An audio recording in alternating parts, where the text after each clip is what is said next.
Hey, how's everyone going? I hope that has, in some way, lightened the mood from my last piece. But we're gonna finish the night off. We've got 2 more readers and then a wonderful band.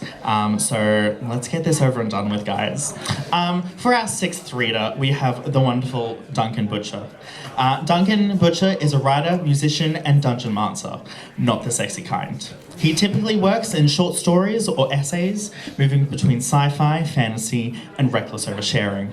Whether working in music or prose, he aims for a kind of personal sincerity, often contrasted with absurd settings or ideas. You can find his work in Glass and Scratch That, and his misguided attempts to become an influencer on TikTok. I highly recommend looking him up. He is currently studying creative writing and economics at QUT. You can find him on Instagram at Duncan_Butcher and Duncan Butcher on TikTok. When asked, where does Duncan want to escape to? One of those Nordic countries where things are cool and socialist. And tonight he will be reading for us Bleeding in Zero Gravity.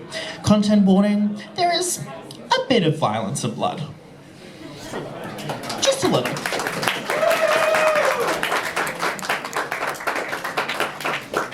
I was told to avoid foreplay, so here we go. Bleeding in Zero Gravity gave Lewis a new appreciation for the strength of surface tension.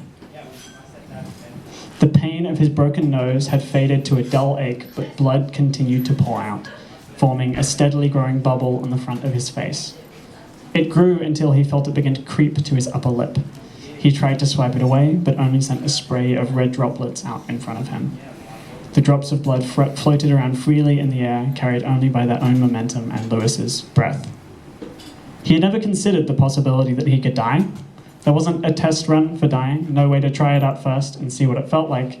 Every part of his own experience told him that he would just keep on living, and yet, for the first and presumably last time in his life, he looked ahead and saw that there was no way he was surviving this. He had first noticed the approaching vessel 2 hours before it reached his ship. It started a braking burn and its drive showed up on his scopes. At almost the exact same moment, his communications array threw a heat warning before dying entirely. This was followed by one of his engines also reporting dangerous heat levels and then dying. He couldn't hail the oncoming ship, couldn't call for help. All he could do was watch the ship approach. About 10 minutes into the waiting, his watch informed him that he might be having a panic attack. He didn't disagree. His mind ran in wild circles. He would give in to their demands. He would refuse them. He would fight them.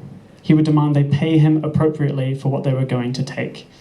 But at no point did he wonder what they were coming for. The artifact buzzed slightly in his palm. It was a small puck, black in color with the texture of brushed metal. He lifted it to the side of his head, pressed it against the bones just above his ear, and allowed conduction to carry the sound to his cochlea. Carry this container to the nearest planetary authority. Contained are instructions to contact your new interplanetary trading partners. The artifact had been lodged in a small asteroid near Neptune. Lewis had been scanning for mineral deposits when his system threw an error. When he checked the asteroid more closely, he had found it. He broadcasted a message to the nearby stations, shown his findings, and asked after potential buyers. He was the first person to find evidence of extraterrestrial life, the first sign of something beyond our solar system, but nobody had believed him, or at least he had thought so at the time. But now he was stranded in space, with the only piece of alien technology that humans had ever encountered, and a ship was approaching. It only occurred to Lewis that he should hide in the moments before the ship arrived. He ran around his ship, opening cupboards, checking rooms. He could not shake the memory of playing hide and seek, of frantically searching for a hiding spot while his sister counted aloud. When he heard the docking clamps engage, he could almost hear her voice. 10. He considered the wall panel in front of him. He could release it, slip between the inner and outer hull of his ship. 9. If the attack on his sensor array had damaged the outer hull, the space between the two might be in vacuum. He should have checked that. 8. Alive and hiding poorly was better than dead and hiding well. 7. He opened a storage closet and began pulling things out to make space for his body. 6. The debris clattered to the floor behind him. Anything out of place would announce his presence.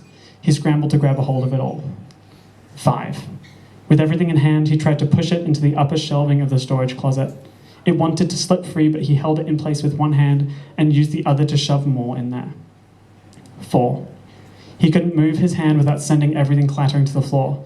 He shifted his position, tried to get everything to stay in place, and couldn't. 3. With one hand holding everything in place, he rooted around with the other to find space for his body. 2. He shoved boxes of packed meal protein to the side